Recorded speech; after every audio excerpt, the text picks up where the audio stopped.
মেছো পেতনি কোথায়? দূরে দূরে। পুডিংটা কিন্তু তোমার দায়িত্ব। সবার পাতে যেন ফ্রেশ মাছ পড়ে, চিংড়ি থেকে ইলিশ। বাঙালি ভূত বলে কথা বল।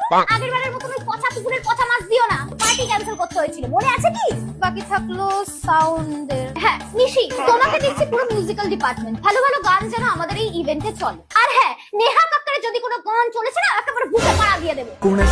লাস্ট বাট নট হ্যাঁ, ভূতের রাজা আপনাকে বলছি, আগের বারের মতো বর দিতে ব্যস্ত থাকবেন না, কারণ আপনার ডান্স দিয়ে আমাদের কালচারাল ইভেন্টটা শেষ হচ্ছে। তাই সবাইকে তোমরা বড় ভালো ছেলে কাছে আয় না করে একটু ডান্স পারফরম্যান্সের মধ্যে ফোকাস করুন। এন্ড আমি অ্যানাউন্স করতে চলেছি আমাদের চিফ গেস্টের নাম। Any guesses guys? আমি বলছি the one and only, the diva, Miss Annabelle. Yes guys, so please be careful, নিজেদের রেসপন্সিবিলিটি ভালো